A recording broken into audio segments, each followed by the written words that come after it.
Hello everyone. So we have started in the last lecture, that is about the SONiC. That is, we say that in an optical network, synchronous optical network, and this synchronous optical network, we consider that a various standards, and that particular standard base signal. If we consider that a SONET, in that case, a SONET multiplexing provides involves generation of the lowest level of base signal, and this base signal is referred to as a synchronous transport signal (STS) level 1. So we'll see that the STS level 1 is about the SONET has a format. We'll see in detail about those formats. So now we can consider that a SONET is a synchronous optical network, and they are about the signal bitrate and its capacity, and this one is about a non-synchronous hierarchy, their bitrate and their channel capacity. Now this one is a basic structure of a STS1 SONET format. So we can consider that this one is about the basic format of a STS1. So this format, we say that a signal transmission to be takes place, and a dimension for this particular SONET structure. So SONET frame, it is a two-dimensional structure consisting of a 90 column by 9 rows of byte, where one byte is 8 bits. In a standard of SONET terminology, a section connection connects adjacent piece of equipment. A line is a longer link that connects to two SONET devices, and a path is completed end-to-end connection. The SONET has a frame of 125 microsecond duration. Therefore, the transmission of bit rate of this basic SONET signal is STS1 is equal to 90 bytes by row into 9 rows by frames, and 8 bits per byte, 125 microseconds per frame, is equal to 51.84 MB bits per second, and that is called as a synchronous transport signal of this particular SONET. Now for this synchronous transmit signal, so it can consider that all the SONET signals are integer multiples of this particular rate, that is for the n bits, and it has a bit rate equal to n times of 51.84 megabits per second. When an STS-N signal is used to modulate an optical source, the logical STS-N signal is first scrambled to avoid long strings of ones and zeros and to allow easier clock recovery at the receiver. After undergoing electrical to optical conversion, the resultant physical layer optical signal is called as optical OCN, where OC stands for optical carrier.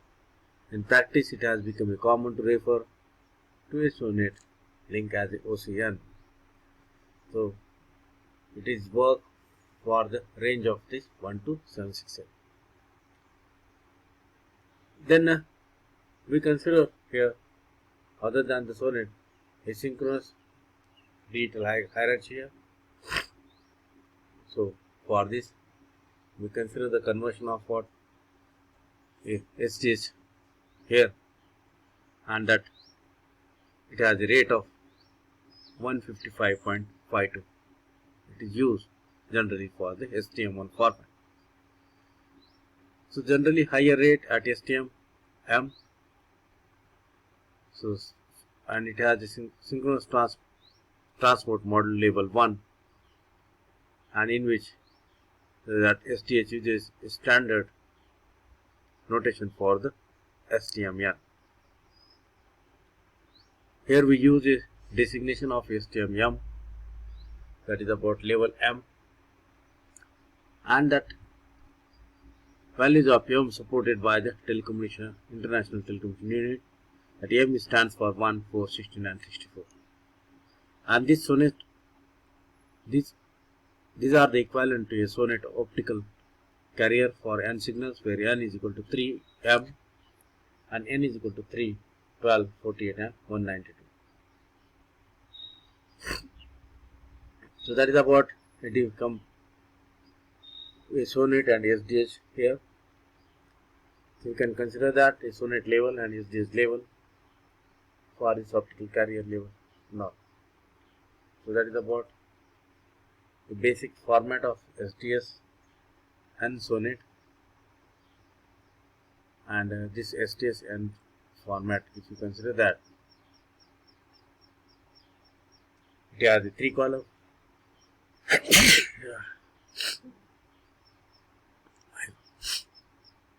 And these 3 columns comprises star transport overhead bytes that carry a network management information, and the remaining field of 87 column, and which is called as a synchronous payload overlay envelope, that is SPE.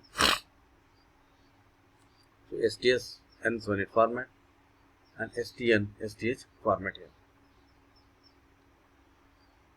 So, and this carrier user data plus 9 bytes of the path overhead, that is nothing but your synchronous payload envelope there. And that path overhead supports performing a monitoring by the end equipments, status, signal labeling, tracing functions, and a user channel. The 9 path overhead bytes are always in a common or in a column and can be located anywhere in the SPE, that is a synchronous payload envelope. So, an important point to note is that synchronous byte interleaved multiplexing in SONET /SDH facilitates add-drop multiplexing of individual information channels in optical network. If you consider that particular value is greater than the n, then for this particular value, so we can consider this particular format, and that will work for this particular frame. So now this particular frame is n times wider if we have the number of rows and number of columns there, and then we can consider that STS and STM format, that STM N format, and it consists of a 261 into n columns, and that total is about a 270 into n bytes of length. That is about a total column for this given frame column. Another way we use here a packet switching, and in this particular way we can connect this, or we can propagate the signal to the given packet, and for this packet it has the control information, a standard IP header, and the information payload. So these are about the optically formatted packet used for the optical label swapping. There are the optical bus switching, various networks, so in which we can consider that a control packet is propagating through this network. So this was optical bus network, an optical bus network. It has optical bus core network, and these are the various WDM link, and that is connected to the users, various users, and each users means all those users are connected through this edge router. Then timing diagram for the progression of a control packet and a burst through an OBS network. You can consider that source, then the intermediate switches, and the destination there. So initially we can say that a control packet, okay, that is about processing time of a control packet at this particular time. Okay, this way your signal is propagating through offset and the burst here. wideband long haul WDM networks. So in the long haul WDM network, so it uses a combination of a ring or a mesh network there. So this one is about long haul ring. It is connected to the interconnected coupler or WDM coupler there. Okay, so WDM link. Okay, so this one is about the metro ring. We have an optical coupler there. These are about your wideband long haul WDM network. Then for this wideband long haul WDM network, so it consists of a multiple dense wavelength division multiplexing, so here multiple high speed DWDM channels, then multiple fibers per cable. Then these are about the your ADFA, iridium doped fiber amplifier. About this one is about a multiple fibers, and we say that is about the optical fiber cable. So long haul trunk cables contain a large number of high capacity single mode fibers. So single mode means single wavelength, and it is propagating to the optical fiber cable. So amplification concept for the operation in the C band and S band here. So here transmission fiber link, so various operating wavelength.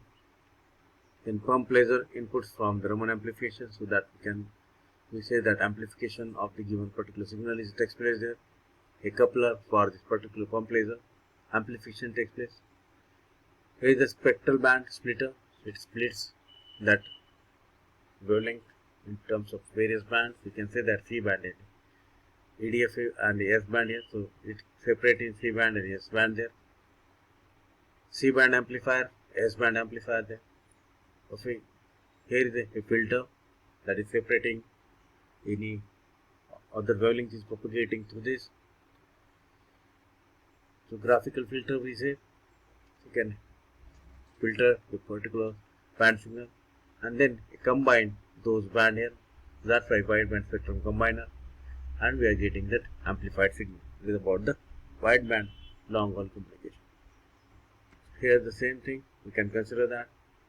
And for this, a performance requirement for this particular communication, optical amplifier must operate over a wide spectral band. So EDFA we say, or we have used that Raman amplifier there. Then optical amplifiers need high power pump laser to amplify a large number of channels. Each wavelength has to exit an optical amplifier with the same power level to prevent an increasing skew in power level from one wavelength to another as the signal passes through the successive amplifier. Strict temperature stabilization and optical frequency controls are required of a laser transmitter to prevent a crosstalk between the light wave channels. High rate transmission over a long distance requires optical signal conditioning techniques such as chromatic dispersion and polarization mode dispersion components there. So we can consider that EDFA for this long haul WDM network.